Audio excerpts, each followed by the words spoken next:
바구니가 있는데 그 안에 개가 막 올라가서 그 바구니를 탈출하려고 하는데 다른 개들은 너는 안 돼. 너 절대 탈출 못할 거야. 이런 식으로 말을 하거나 아니면은 그 다리를 잡고 끄집어 내리세요.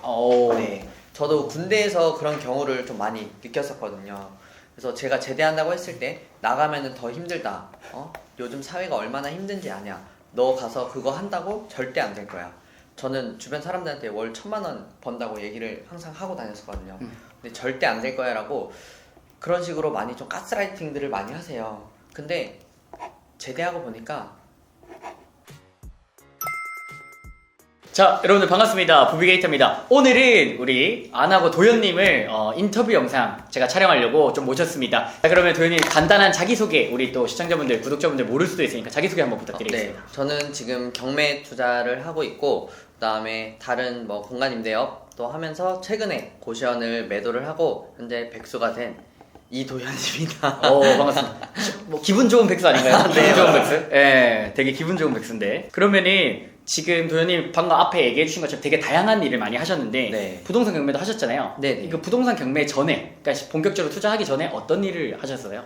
저는 일단 돈을 많이 버는 직업들을 많이 했었어가지고 돈을 많이 쫓아다녔었어요. 그러다 보니까 뭐 처음에는 해군 부사관 직업군 일을 했었고요. 그 다음에 골프장 캐디 대표적으로 이렇게 했었고 그 다음에 타일도 돈을 많이 번다고 해서 타일 가서도 한 달 배우다가 한 2주 정도 하다가 좀 도저히 안 되겠더라고요. 그래가지고 또 도망 나고 도망갔어요. 네. 그리고 뭐 항에서 그 항구 있잖아요. 거기서도 뭐 일용직 노가다 같은 것도 했었고 뭐 여러 가지 일을 했었습니다. 진짜 네. 돈 드는 건 다 하셨네. 네. 이거 되게 다양한 일을 하셨는데, 자 그러면은 부동산 경매는 어떻게 시작하게 된 거예요? 저는 일단 우리나라에서 뭐 부동산 불패 신화라는 말이 있듯이 부자가 되려면은 무조건 부동산 투자는 해야 된다라고 생각을 했었고요. 그러다 보니까 저는 또 가성비 있는 거랑 중고를 좋아하거든요. 그래서 부동산도 좀 더 싸게 살 수 있는 방법이 있지 않을까 하고 여러 가지 찾아보다 보니까 자연스럽게 경매를 접하게 돼서 네, 경매를 한번 공부를 했었습니다. 그러면은 그 부동산 되게 투자하는 방법이나 이런 게 종류가 여러 가지인데 네. 경매를 선택한 이유가 본인 원래 이제 조금 가성비나 이런 거를 따지는 네. 스타일인데 그거를 부동산에도 접목을 시키려다 네, 보니까 맞습니다. 선택을 하게 된 거예요. 네. 그럼 그거 하시게 되면서 그 지금 낙찰 받은 게 뭐뭐 있죠?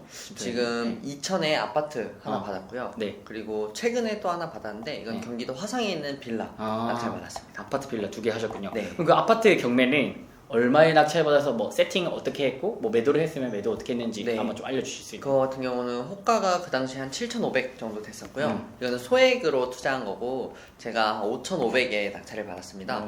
낙찰을 받고 지금은 뭐 인테리어랑 그런 거 다 하고 1,000에 55만 원에 월세 세팅을 해놨습니다. 그러면 거기 이자 빼고 한 얼마 정도 남는 거예요? 이자 빼고 저한테 지금 40만 원 정도 남는 것 같아요. 꽤 많이 남네요. 네. 수익률은 한 30%? 실투자금이 그러면 대략 1,500만 원 정도 들어요. 1,500만 원 들어가고 40만 원이 남는 거예요? 한 달에? 네, 맞습니다. 이거는 그럼 매도 계획은 어떻게 세우고 계세요? 매도 계획은 여기가 재건축 얘기가 조금씩 나오고 있어가지고 그 전까지는 제가 만약 거치 기간을 다 뭐 1년 지난다고 해도 30만 원 이상씩은 남더라고요. 그래서 재건축 될 때까지 끝까지 한번 가져가 보려고 합니다. 그냥 네. 쭉 들고 네. 뭐 거치 기간이라는 거는 일단 이자만 내는 기간인데 네. 그게 이제 보통 1년 정도 네. 다닌데 그게 끝나면은 원금이랑 같이 갚아야 되다 보니까 네. 실제 남는 돈이 이제 방금 조금 줄어들지만 네. 그래도 뭐 싸게 샀고 네. 월세도 수익률도 잘 나오니까 그냥 네. 들고 가겠다. 네. 그거네요. 네. 근데 최근에 또 부동산에 물어보니까 한 8,500 정도면은 제가 인테리어를 다 해서 그 정도면 팔린다고 하더라고요. 그래서 한번 그거는 나중에 가봐서 뭐 양도세나 이런 거 다 세금적인 부분 한번 고려를 해보고 그다음에 다시 한번 생각을 해봐야 될 것 같아요. 이게 확실히 싸게 사니까 여유가 있는 것 같아요. 그러니까 내가 매도 시점을 내가 그냥 정할 수가 맞습니다. 있는 그게 네. 지금 여유가 지금 좀 보이거든요. 그래서 이게 좀 포인트인 것 같고. 네. 그러면 빌라 같은 경우는 낙찰받은 제가 알기로 얼마 안 된 걸로 알고 있는데 네네네. 어떻게 지금 진행되고 있어요? 지금은 명도 진행 중에 있고요. 한 2월 구정 지나고 그때 이사 간다고 지금 얘기가 나와 있는 상태고요. 네. 여기 같은 경우는 그 당시에 한 8,000에서 8,500만 원 정도 네. 했었고 제가 낙찰받은 가격은 한 7천만 원에 받았고 여기가 그 화성시가 제가 받은 지역이 워낙 임차 수요가 풍부해요. 그래서 저는 1,000에 한 65 정도로 생각을 했는데 가서 보니까 인테리어가 다 돼 있더라고요. 그래서 인테리어 싹 돼 있어가지고 한 1,000에 70 부터 한번 올려보려고 합니다. 어. 네. 그러면은 대출 이자 빼고 이것도 한 거의 40만 원 가까이. 네. 이거는 수익률 한 몇 프로? 이것도 한 27, 8% 정도. 어. 네. 괜찮네요. 네. 싸게 사고 수익률도 그만큼 나오면은 충분히 뭐 기다리고 버티다가 네네. 또 이것도 똑같이 매도 시점 내가 정하면 되는 거고. 네, 여기 같은 경우는 그 바로 밑에가 그 시장이 있는데 거기가 지금 재개발 구역으로 지정이 돼 있어요. 그래서 이 동네가 제가 예전에 살고 있는 동네라서 잘 알아가지고 네. 그 모아타운 같은 거 기대해 볼 만하고 네, 뭐 좀 더 앞으로 더 좋아질 가능성이 많아가지고 네, 이것도 한번 월세 어차피 계속 받으면서 기다려 보려고 합니다. 가로주택이나 모아 같은 되게 네네. 소규모 뭐 네. 재개발 재건축 같은 네네. 그런 느낌의 사업들도 기대해 볼 수 있는 뭐 노후도나 여러 가지 또 따져봐야 되겠지만 네. 어쨌든 그냥 내가 수익률 잘 나오니까 천천히 기다릴 수 있는 그런 물건이네. 네. 그럼 지금 명도도 하고 계시다고 하는데 네. 사실 명도는 이제 한두 번 해봤으니까 네. 어느 정도 감이 왔잖아요. 근데 이제 많은 분들이 보통 이제 부동산 경매가 어렵지 않냐, 이게 이제 명도나 권리 분석 뭐 이런 거에서 되게 두려워하거나 이런 생각을 선입견을 네. 가지는데 한번 해보니까 어떠세요? 한번 해보니까 뭐 해볼만 하다라는 판단이 들었었고요. 저도 뭐 뭐든지 다 똑같은 것 같아요. 처음에 하기 전에는 경험을 안 해본 거라서 약간 두렵기도 하고 막연한 좀 두려움 그런 것들이 좀 많은 것 같거든요. 근데 막상 한번 해보고 나면은 해볼만 한데 라는 생각이 다 들었던 것 같아요. 네, 저희도 뭐 어렸을 때 제가 어디 책에서 봤는데 뭐 갓난아기 때 기어다니다가 걸어다니려면 한 몇천 번 정도 넘어진다고 하더라고요. 오, 네. 처음 알았어요. 네, 근데 이것도 그것처럼 그런 과정들을 다 겪고 나면은 나중에 돼서 다 좀 수월하게 잘 진행이 됐었고, 그다음 생각보다 어렵지 않다? 네, 라는 생각이 들었습니다. 직접 해보니까 네. 해보기 전에 오히려 더 두렵고 무섭잖아요. 네네, 저도 경매하기 전에는 뭐 부동산도 한 번도 안 가봤었고요, 대출도 한 번도 안 받았었고, 뭐 월세 계약, 전세 계약 이런 것도 한 번도 안 해봤었거든요. 근데 경매 처음 받았을 때는 어떻게 하지 하고 막 우왕좌왕을 많이 했던 것 같아요. 근데 두 번째 받았을 때는 첫 번째 한 경험이 있어가지고 그냥 자연스럽게 어떻게 하고 어떻게 해야겠다라는 생각들이 자연스럽게 들었습니다. 좋습니다. 역시 경험이 중요하다라는 네. 게 여기서 또 나오는 것 같아요. 그러면은 도현님이 되게 지금 2번 정도 사이클을 돌리고 계신데 네. 전체적인 경매 사이클 우리 또 구독자분들이 아직 그 경험을 못 하신 분들이 많으니까 네. 한번 전체적으로 한번 얘기해 주실 수 있나요? 네. 일단 저 같은 경우는 어떻게 했냐면요. 경매라는 거를 알게 되고 나서 유튜브를 많이 찾아봤고요. 그리고 책을 한번 읽어봤습니다. 그래서 책을 한번 읽어보고 경매 이거 내가 해볼 수 있겠는데? 이거 하면은 좀 더 경제적 자유에 빨리 도달할 수 있겠는데? 라는 판단이 들어서 그래서 강의를 들었고요. 강의를 들으면은 그 강사분들이 추천해주는 뭐 사이트들이나 사용하시는 사이트들을 말씀을 해주세요. 저희 부비님 같은 경우는 뭐 탱크 옥션을 추천해주시고, 탱크 옥션을 부비님한테 들으면은 한 달도 무료로 이용할 수 있거든요. 그쵸. 네. 그래서 경매 사이트 하고, 그 다음에 내가 어떤 물건을 할지, 그 다음 어떤 지역을 할지 선정을 한 다음에, 그 다음에 입찰을 가서 낙찰을 받고, 그 다음에 뭐 낙찰 받고 나서 대출을 받고, 그 다음에 명도 진행하고, 나중에 뭐 엑시트를 단기적으로 한다든지 아니면은 뭐 월세나 전세를 맞춘다든지, 네, 이렇게 하면은 경매는 끝입니다. 네. 자, 그러면은 경매로 이렇게 근데 싸게 사셨잖아요. 네. 방금 뭐 아까 뭐 8,500만 원짜리 7,000만 원 사고 7,500만 원짜리 5,500만 원 사고 이렇게 싸게 네. 샀는데 뭐 1,000만 원, 2,000만 원, 3,000만 원 이렇게 싸게 사는데 그 싸게 샀지만 아파트 가격이 더 내려가면 어떡하는지, 그리고 이 부분이 혹시 두렵진 않았는지. 네, 저도 말씀드렸다시피 처음에 진짜 해보질 않아가지고 무조건 두렵긴 했거든요. 근데 해보고 나서 드는 생각은, 저는 그 당시에 거의 전세가 정도로 샀었어요. 그래서 만약에 내가 산 금액보다 더 내려가면은 이거는 나라가 진짜 좀 쉽지 않아지는 상황이다 라고 생각을 해서 그 상황은 절대 안 오더라고요. 그래서 항상 저는 뭐를 할 때 최악의 경우를 생각을 해보고 그거를 감당할 수 있으면은 했었어가지고, 그때도 최악의 경우를 생각했을 때 이 가격보다 과연 떨어지더라도, 저 같은 경우는 월세 수익률은 뭐 그대로 유지를 하고 있으니까 월세 받으면서 좀 더 버텨보자 하고 했었고, 만약에 집값이 그 이하로 떨어지더라도 저희가 첫 번째 물건 할 때는 경험이 없으니까 완전 영끌해서 하진 않는단 말이에요. 그래서 만약에 그 가격보다 더 떨어지면은 하나를 더 사면 됩니다. 경매로. 네. 더 떨어졌을 때? 네. 진짜 말도 안 되게 싼 시기일 거니까. 네네 맞습니다. 아. 하나를 더 사고 나중에 뭐 경기가 회복된다거나 집값이 다시 오르면은 그때는 뭐 더블로 수익이 나는 거죠. 네. 뭐 주식으로 다 약간 물타기 같은 그런 느낌이네요. 네네. 예, 예. 좋은 것 같습니다. 그러니까 이게 결국 뭐 해보지 않은 분들이 되게 네. 걱정을 많이 하는 부분인데 네. 어쨌든 남들보다 싸게 샀으니까 네. 그거보다 더 내려가는 거는 진짜 나라 경제가 어지럽거나 네. 뭐 외환 위기나 그 뭐 금융 위기 이런 이제 뭐 코로나 같은 그런 위기가 왔을 때만 거의 그 정도로 떨어진다 네. 생각을 하신 거죠. 네. 그 기준점을 잡은 것 같아요. 네, 맞습니다. 그래서 그 부분은 되게 좋은 것 같습니다. 투자할 때 그런 부분 필요하고 얘기하신 대로 플랜 B가 있으니까 두렵지가 좀 않았던 것 같고 네. 어차피 수익률은 월세는 계속 받으니까 네. 월세는 그렇게 안 내려가거든요. 맞아요. 맞죠? 네. 그래서 그런 것들 때문에 안전장치를 좀 많이 해둬서 네. 여유로우셨던 것 같고 자 그러면은 나만의 지역 선정 꿀팁과 낙찰 꿀팁이 따로 있나요? 네, 이거는 좀 저만의 완전 이건 꿀팁이긴 한데 네. 저 같은 경우는 뭐 일자리를 많이 봅니다. 일자리를 많이 받고 왜냐면 일자리가 있어야 그 인구 유출이 없다고 생각을 하거든요. 요즘 뭐 지방 도시 같은 데는 일자리가 많이 없는 데들은 지금 인구 유출이 많아가지고 지금 아파트 가격이라든지 그런 게 많이 떨어지고 있잖아요. 그래서 저는 일자리를 좀 많이 중점적으로 봤었고요. 그다음 두 번째는 이거는 좀 아깝긴 한데 그 남들이 좀 피하는 물건을 많이 봤었습니다. 네, 왜냐면은 딱 봐도 예를 들어 빌라 같은 경우는 오래돼 보이고 그러면은 뭐 손도 많이 갈 것 같고 뭐 사는 사람 명도하기도 쉽지 않을 것 같고 해서 경쟁률이 훨씬 줄어들거든요. 네. 네, 그래서 뭐 그런 물건 남들이 기피하는 물건을 들어가면은 내가 좀 더 낮은 경쟁력으로 좀 더 싼 가격에 받을 수 있어가지고 네 그런 것들을 한번 중점적으로 보면은 네 낙찰률도 많이 올라가고 네 좋은 가격에 받을 수 있다고 생각합니다.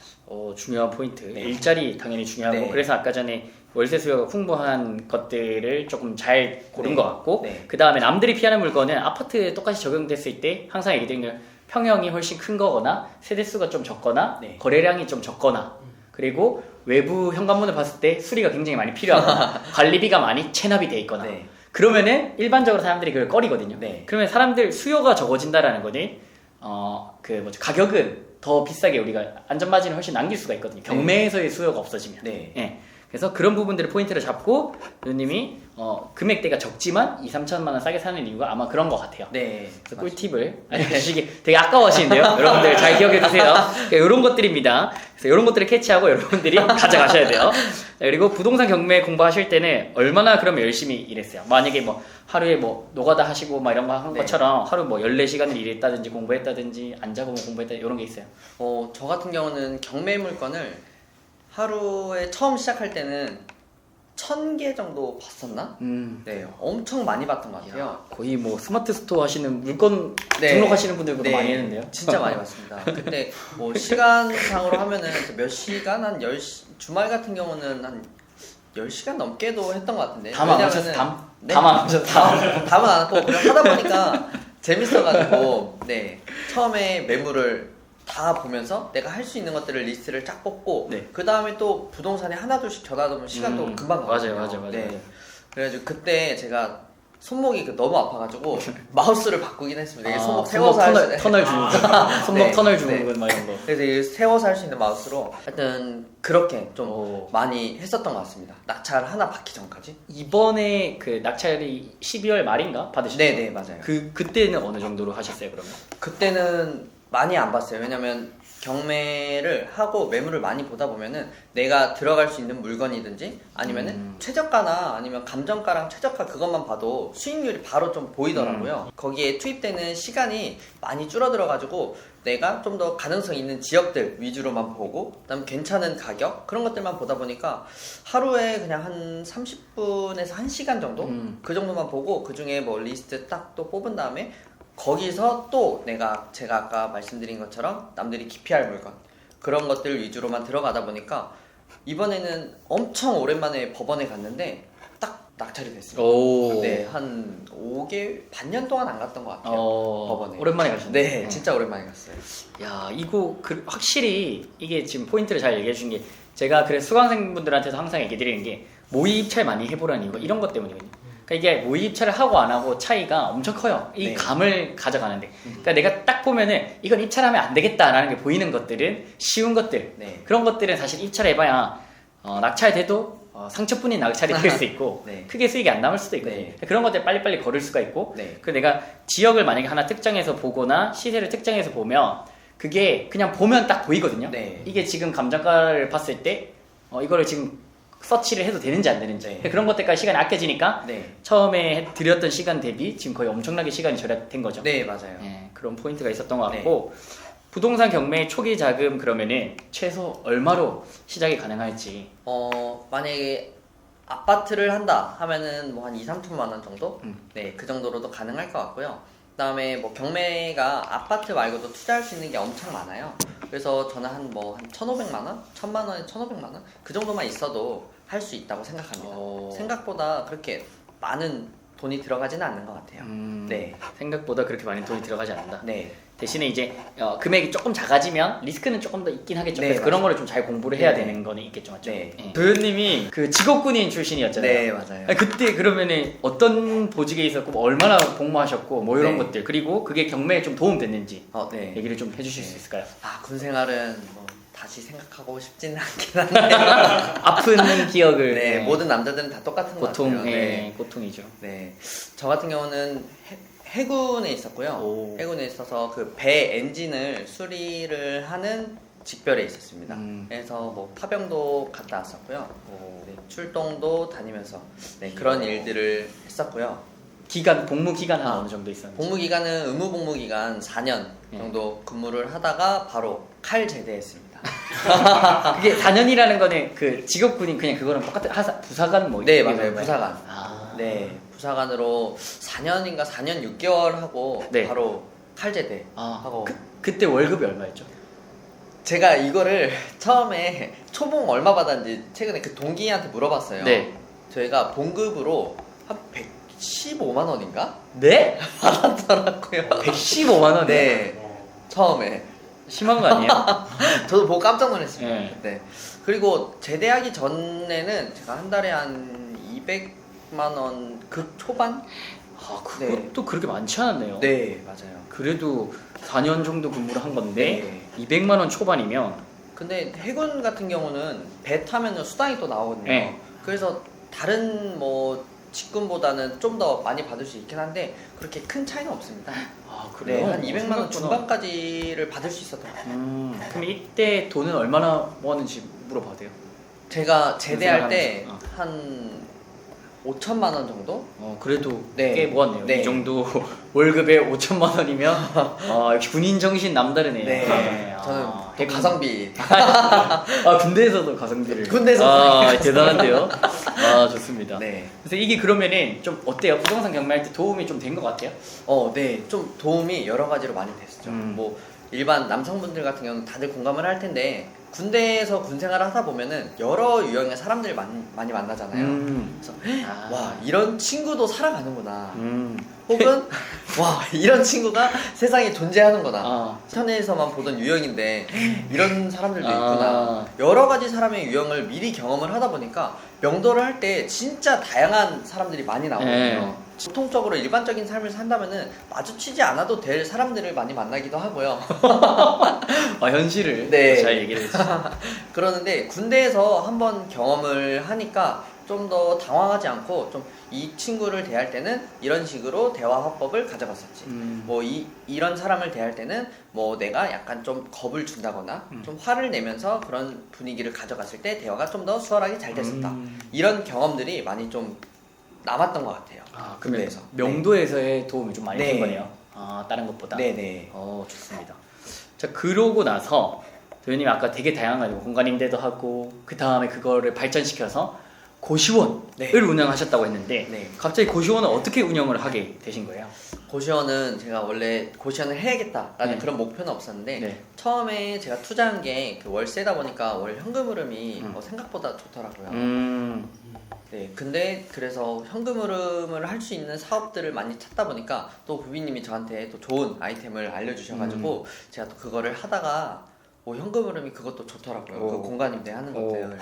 그래서 조금 더 파이가 크고 더 돈이 많이 나올 수 있는 데가 없을까 하고 찾다 보니까 또 유튜브에서 고시원을 소개를 해주더라고요. 그렇죠. 고시원 이거 뭐지 하고 알아보다가 이거 내가 해보면은 잘할 수 있겠다. 재밌겠다 라고 해서 그때 한번 고시원을 파고 한번 바로 맘먹고 한 달? 한 달도 안 되는 기간에 바로 네. 계약을 그래서 저도 깜짝 놀랐는데 실행력이 장난 아니셨고 그거를 바로 또 돈이 본인이 된다라고 느낀 순간 그거를 또 집요하게 파고 들어가서 네. 고시원을 또 했더라고요. 네. 그 진짜 짧은 몇 개월 안 되는 기간 안에 공간임대 관련된 사업과 고시원까지 치고 네. 올라간 건데 네. 야 그러면은 그 고시원 운영을 얼마나 하셨죠? 그때? 제가 4개월 정도 4개월 했습니다. 했는데 네. 그러면 4개월 운영하면서 그 고시원 운영하시면서 장단점 좀 궁금한데.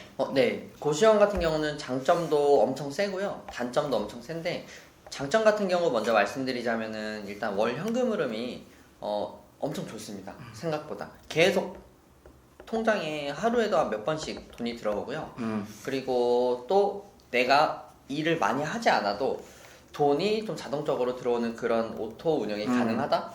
저 같은 경우는 한 2주에 한 번 정도 출근을 하고 한 번 출근해서 하는 일은 그냥 현금이 쌓여 있으면 그거를 어느 정도 가져온다든지 또 가서 저 일해주시는 총무님하고 밥 먹고 커피 먹으면서 수다 떨고 오고 그러고 한 달에 한 600만 원 이상씩 가져갔었거든요. 네. 얼마를 투자했는데 600만 원이 한 달에 나온 거죠? 제가 총 투자 금액이 1억 3,500 정도 들어갔어요. 근데 한 달에 600만 원이면 네. 거의 수익률이 60% 가까이 되겠는데요? 네. 제가 600만 원 이상도 가져간 적도 있었고요. 한 수익률로 제가 그때 계산해봤을 때 한 55% 55% 정도, 그 정도? 나오더라고요. 네. 오, 완전 최고인데 거기다가 오토 운영까지 거의 네. 하셨고 1임까지 하셨을 거고. 네네. 그러면은 장점이 이렇게 되게 많은데 네. 단점은 뭐였어요? 그러면? 단점도 얘기하자면 또 길긴 한데 진짜 고시원도 일반적으로 살아가다 보면은 굳이 마주치지 않아도 될 사람들을 많이 만나는 것 같아요. 진짜 좀 선입견도 많이 생겼고요. 고시원 운영을 하면서. 그리고 진짜 생각지도 못한 일들이 많이 생겨요. 뭐 저는 일어나지 않았지만 뭐 고독사라든지 아니면은 뭐 자살 기도라든지 네, 그런 경우도 많이 있고 저 같은 경우는 크게 대표적으로 두 가지 큰 사건이 있었는데 네. 그 하나는 그 알코올성 약간 조현병 그분이 있는데 그분이 너무 문제가 많아가지고 내쫓았는데도 새벽이나 뭐 저녁 시간에 마음대로 들어와서 지나다니는 사람한테 시비를 건다든지 그리고 또 두 번째는 저희가 강간 미수에 그친 사건이 한번 일어났었거든요. 고시원 내에서요? 네네. 근데 이게 또 새벽 한 5시쯤에 일어난 사건이다 보니까 갑자기 일들이 터질 때가 많아요. 제가 그 현장에 없을 때. 그래서 그런 것들에 대해서 계속 좀 신경을 쓰고 경찰서도 여러 번 갔다 와야 되고 네, 그런 스트레스도 많고요. 그다음에 뭐 두 번째로는 일단 고시원 같은 경우는 그렇게 뭐 생활하는 데 있어서 그렇게 여유 있는 분들이 오시는 게 아니다 보니까 입실료 같은 경우도 미루시는 분들도 많고 네, 그 다음에 안 내시는 분들도 많고 그러다 보면은 그게 저한테 또 매출로 타격이 있거든요. 네. 그러면 또 그 부분에 대해서도 계속 신경을 써야 되고 또 만약에 공실이 또 생겼을 경우에는 네. 광고라든지 아니면 다른 영업이라든지 그런 거를 하면서 계속 운영을 해야 되다 보니까 네, 뭐 솔직히 몸은 안 힘들지만 정신적으로 좀 많이 피곤하긴 했습니다. 그럼 오토 운영, 그러니까 내 뭐 육체는 한 번밖에 출근 안 하는데 네. 이제 정신은 거의 계속 출근하는 거랑 거의 비슷하네요. 맞죠? 네, 맞아요. 24시간 계속 생각하기. 근데 생각보다 되더라고요. 네. 문제점이 좀 큰 게 이게 여러분들도 좀 이제 조금 알아두셔야 되는 거는 뭐냐면 제 주변에도 이제 뭐 건물만 투자하시는 분이 있고 다가구 뭐 그런 거 투자하는 사람이 있고 이렇게 고시원 하는 사람이 있고 또 고시원에서도 뭐 프리미엄 고시원 뭐 이런 식으로 다 나뉘는데 그 투자를 되게 다양한 루트로 이렇게 해보신 분들은 네. 그 임차인이 적고 월세가 비싼 네. 것만 선호를 하시거든요. 네. 그 이유가 얘기하신 대로 임차인 관리하거나 이 세입자 관리하고 이거 스트레스가 어마어마하거든요. 네. 그 관리하고 뭐 신경 써주고 뭐 이거 오는 게. 네. 그래서 그런 부분에 있어서 다가구 혹시나 부모님 은퇴 세대에서 다가구를 운영하시겠다라고 하시는 분들은 조금 저는 말리고 싶어요. 혹시나 뭐 이 영상을 보시는 부모님들께서 뭐 다가구를 운영하겠다 하시면 뭐 세입자가 뭐 15명에서 뭐 한 25명 있는 정도의 그런 걸 하시겠다 하면은 그냥 차라리 은행에 넣어두시거나 그 돈을 노후를 다른 쪽으로 편안하게 보내시는 게 좀 더 나을 수도 있습니다. 네. 그래서 이거 젊으니까 또 이런 것도 하시고 파이팅 네. 하시게 하는 거지만 나이대가 있으신 분들이 이거 스트레스 잘못 받으면 힘들거든요. 네. 그래서 그런 부분들. 예. 네, 맞아요. 제가 운영하기 전에 제가 인수하기 전에 운영하시던 원장님 같은 경우도 한 나이대가 한 50대 분이셨는데 50대 초반, 40대 후반인가 그 정도였는데 이 고시원을 운영을 하면서 그 멘탈이 아예 나가셔가지고 그래서 고시원을 원래 하나 더 운영을 하고 있었고 네. 학원까지 운영하시던 분이었는데 그 세 개를 다 처분을 하셨더라고요. 그 네. 거의 금매로 처분했겠네요. 네, 저도 그래서 싸게 들어가서 음. 수익률이 더 높았던 것 같습니다. 네, 네. 알겠습니다. 그럼 장단점에 대해 잘 들었고, 근데 이 또 재밌는 게 아까 운영을 딱 4개월만 했다 했는데 그럼 사람들이 이렇게 얘기하죠. 야 4개월밖에 안 해놓고 뭐 이렇게 얘기할 텐데 그게 히스토리가 있습니다. 그래서 고시원을 우리 도현님께서 얼마 전에 그가 매도를 하신 거예요. 네, 네, 근데 그게 시세 차이가 한 얼마 정도 남기고 매도를 하신 거예요? 한 5천만 원 이상 났던 것 같아요. 4개월 만에 네, 현금 흐른 대로 또 얻은 거잖아요. 네, 그렇죠. 그럼 총수익이 한 얼마 정도 난 거예요? 한 6천만 원 넘지 않을까. 네, 4개월 단기로. 네, 맞습니다. 이거 뭐 세금 다 떼고인가요? 네, 엄청나네요. 네. 그러면은 이거를 매도하시려고 했던 이유는 혹시 뭔지 제가 물어봐도. 일단은 저도 뭐 여러 가지 일들을 많이 하고 또 여러 가지 사업 같은 거를 하면서 경험이 많다 생각했는데 고시원이 생각보다 막 그렇게 편하게 돈 벌 수 있는 직업은 아니더라고요.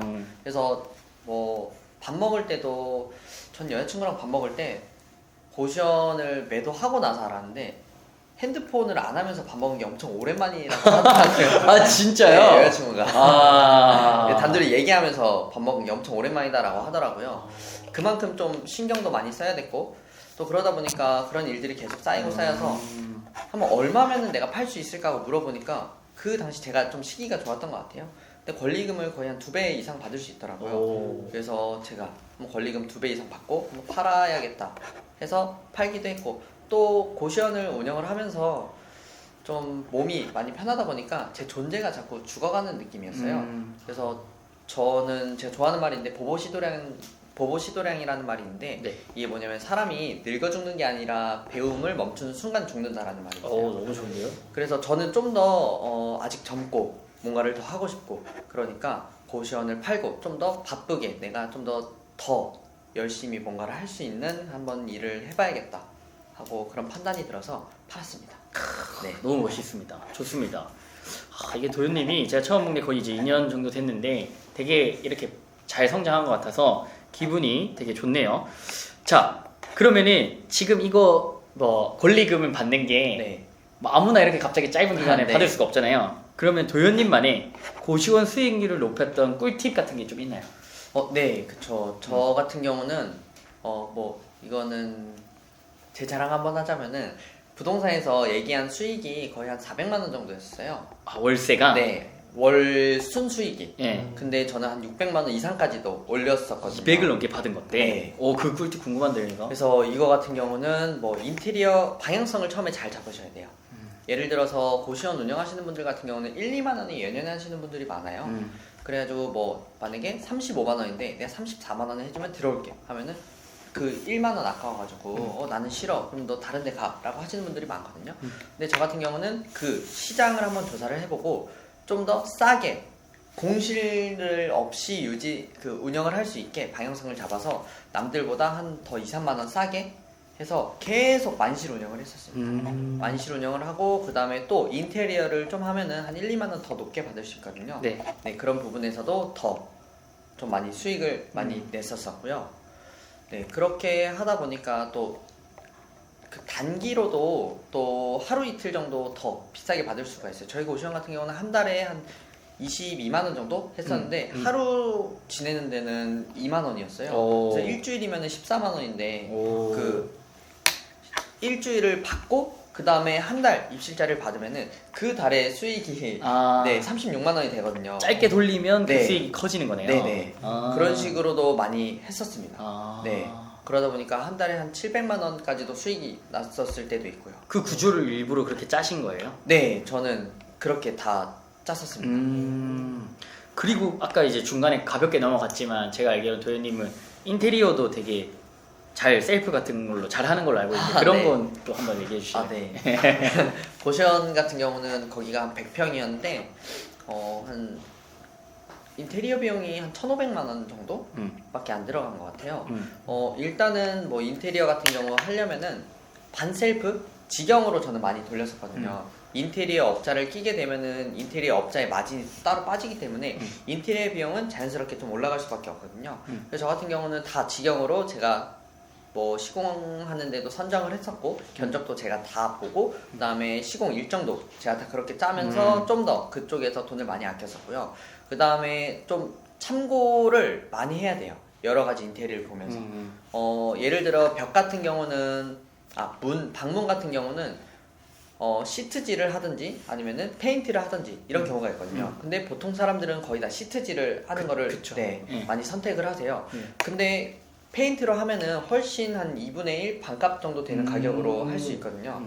그리고 주방 같은 경우도 저 같은 경우는 뭐 부동산에서도 그랬고 다른 원장님들도 그랬고 여기 싱크대 갈고 뭐 하고 여러 가지 많이 해야 된다 라고 했는데 저는 딱 봤을 때 장판하고 조명만 갈면은 또 분위기가 확 살 것 같은 거예요, 제 경험상. 그래서 그것만 미리 한번 해봤죠. 해보니까 완전 전하고 180도 다른 분위기가 나가지고 또 싱크대를 교체 안 해서 그 부분에서 또 돈을 많이 아꼈었고요.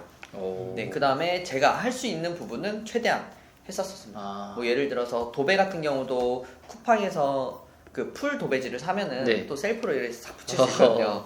그리고 페인트 같은 경우는 뭐 페인트만 따로 말통으로 하나 사가지고 롤러로 이렇게 칠해주기만 하면 끝나거든요. 셀프네요, 진짜. 네, 맞습니다. 그리고 뭐 철거 같은 것도 그냥 제가 철거도 업자 아니세요? 네 하니까 다 됩니다. 그래서 처음 받은 그 이천에 아파트 같은 경우는 싱크대 철거부터 그 화장실 욕조랑 변기 이런 것들 철거도 다 제가 했었습니다. 직업 군인 정신으로 하신 것 같습니다. 근데 그러면 그걸로 해서 얼마나 아낀 거예요? 예를 들어서 인테리어 그냥 하려면 방금 얘기하신 대로 전부 다 맡기면 뭐 한 3천만 원 들었는데 도현님이 해서 얼마나 아낀 거예요? 그럼? 저는 최소한 2천만 원 정도 아끼지 않았나. 원래 얼마 들어갈 건데 2천만 원? 원래 거의 한 4천만 원 정도? 네. 근데 거의 한 절반 가격으로 한 거네요. 네, 맞아요. 그리고 여기서 얘기를 안 드린 게 있는데 참고를 진짜 많이 해야 되는 게 저희가 샤워실도 있었거든요. 공용 샤워실. 거기 같은 경우는 그 사람들이 그 임장을 다니면서 좋은 고시원만 보다 보니까 화장실이랑 샤워실도 깨끗하게 엄청 좋게 꾸미고 싶은 분들이 많아요. 그래서 제 샤워실 같은 경우도 좀 많이 그리 막 좋지는 않았거든요. 근데 거기서 꼭 필요한 부분이 뭘까 하고 생각을 하다 보니까 세면대가 없더라고요. 그래서 겉에 타일은 다 멀쩡해서 타일은 굳이 내가 새로 깔거나 안 바꿔도 되겠다. 그래서 세면대만 하니까 사람들이 훨씬 더 좋아하고 네. 그래서 그런 부분에서도 많이 좀 아꼈었습니다. 좋습니다. 자, 그러면 거의 다 오긴 왔는데 지금 부동산 경매를 계속 보시면서 고민하고 해봐야지 생각만 하고 있는 분들 많을 거란 말이에요. 그런 분들한테 또 한마디 좀 부탁드리고 또 그리고 이제 직업군인 출신이다 보니까 그 보통 군인 출신이신 분들이 전역하기 전에 문의를 주신 분들이 굉장히 많아요. 그분들한테도 또 좀 도움 될 수 있는 조언 될 수 있는 한마디 좀 부탁드리겠습니다. 네, 뭐 일단 지금 경매를 해야겠다라고 하시는 분들도 많아요. 주변에서 경매 공부를 이제 막 시작했다라고 하시는 분들도 많은데 실제로 경매에 입찰을 간다거나 혹은 낙찰 받기까지 하시는 분들은 거의 한 열에 한두 명 정도밖에 안 되더라고요. 저는 그런 부분을 보면서 좀 많이 아쉽긴 한데 그리고 뭐 사회 초년생이라면은 경매에 관심이 있더라도 내가 모아놓은 돈이 없으니까 뭐 나중에 돈 모아서 그때 해야지 하고 경매 공부를 안 하시는 분들도 많이 봤거든요. 근데 경매가 그렇게 막 대단한 거는 아닌 것 같더라고요. 제가 해보니까 적은 돈으로도 할 수 있는 부분들이 많고 그 다음에 경매 공부를 하면서 같이 돈을 모으다 보면은 더 동기부여가 돼서 더 열심히 돈을 모으고 더 열심히 경매 공부를 하게 되는 것 같더라고요. 그래서 많이 망설이시는 분들은 그냥 일단 한번 해봐라. 네, 그런 말씀을 좀 드리고 싶습니다. 그리고 네, 직업군인 지금 현재 군인으로 복무하시는 분들은 제가 제대하고 보니까 제대하기 전에는 그 크랩 바구니 이론이라고 설명 한번 해주시죠. 네, 크랩 바구니 이론이 뭐냐면은 그 바구니가 있는데 그 안에 개가 막 올라가서 그 바구니를 탈출하려고 하는데 다른 개들은 너는 안 돼. 너 절대 탈출 못할 거야. 이런 식으로 말을 하거나 아니면은 그 다리를 잡고 끄집어 내리세요. 네. 저도 군대에서 그런 경우를 좀 많이 느꼈었거든요. 그래서 제가 제대한다고 했을 때 나가면은 더 힘들다. 요즘 사회가 얼마나 힘든지 아냐. 너 가서 그거 한다고 절대 안 될 거야. 저는 주변 사람들한테 월 1,000만 원 번다고 얘기를 항상 하고 다녔었거든요. 근데 절대 안 될 거야라고 그런 식으로 많이 좀 가스라이팅들을 많이 하세요. 근데 제대하고 보니까 군대에 있는 것보다 훨씬 더 좋습니다. 그리고 막상 그 사람들이 얘기하는 것처럼 그렇게 힘들지도 않고요. 그분들은 그 군대 안에서 본 게 다이기 때문에 거기에서 보고 느끼고 한 것들에 대해서만 얘기를 하는 것 뿐이지, 네, 만약 제대를 맘 먹었으면은 다들 어떤 포부를 가지고 제대를 한다고 생각을 해요. 그래서 나와서 열심히 하다 보면은 또 더 잘 될 수도 있고, 또 경매를 하나 배우면은 하나의 저만의 스킬이 되더라고요. 그래서 저도 경매로 지금 뭐 여러 가지 뭐 모텔도 알아봤었고요. 지금은 뭐 공장도 지금 한번 해보려고 하고 있고, 그다음에 신혼집 같은 경우도 경매로 낙찰 받으려고 하다 보니까, 그래서 저는 그 경매를 배우고 나서 청약에 대해서 관심을 안 갖고 있어요. 그러니까 더 싸게 살 수 있으니까. 네, 좋습니다. 그래서 경매를 하나 배워놓으면 하나의 나만의 스킬이 되기 때문에, 네, 그래서 경매를 한번 배워보는 것도 많이 추천을 합니다. 좋습니다. 저도 똑같은 경험이 있었는데 직장 다니고 이제 퇴사한다고 할 때 거기 계셨던 선배들이 걱정을 되게 많이 하더라고요. 네. 거기 나가면 퇴사하면 이제 지구가 멸망할 것처럼 얘기를 하셨고, 맞습니다. 네. 그러고 이제 결국 제가 이제 어떤 것 때문에 나간다고 얘기를 못 드렸었는데 집요하게 물어보셔가지고 부동산 경매를 뭐 하러 갑니다. 그래서 퇴사합니다 했을 때, 그럼 그게 뭐냐? 아, 시세보다 싸게 사는 거예요. 그러니까 네. 야, 그러면 네 말대로 야, 시세보다 싸게 산다면 다 경매하지 왜 부동산 가서 사냐 사람들이. 네. 그 얘기를 하셨고, 제가 네. 그때 얘기했던 게 아직 기억나요. 선배님, 내일 그러면 당장 3천만 원 싸게 살 수 있는 아파트가 있으니까 내일 제가 만약에 가라고 해서 낙찰 받으시라고 하면 받으시러 갈 거예요? 물어봤는데 대답을 못 하셨거든요. 그러니까 뭔 얘기를 하고 싶냐, 그게 결국 본인 경험이 없으면 네. 그냥 본인 경험 없는 사람들은 그 사람들의 조언을 우리가 들을 필요는 없다. 네, 맞습니다. 경험해보지 않은 사람들의 조언은 크게 중요하지가 않습니다. 네. 그걸 실제로 경험해보고 실패도 해보고 성공한 사람 얘기를 들어야지, 네. 해보지 않은 사람들의 얘기에 휘둘릴 필요는 전혀 없다. 맞습니다. 그 얘기 좀 했고, 그러면은 2024년 이제 벌써 한 달이 지났는데 도현님의 2024년 목표가 좀 궁금합니다. 24년 목표는 제가 23년에 정말 여러 가지 많이 하면서 좀 빠르게 달려왔던 것 같아요. 그래서 그거에 대해서 좀 재정비를 하면서 좀 갖고 있는 것들을 좀 많이 다지는 그런 기간을 가지려고 하고, 그리고 제가 고시원 운영을 하면서 느낀 것들이 정말 많거든요.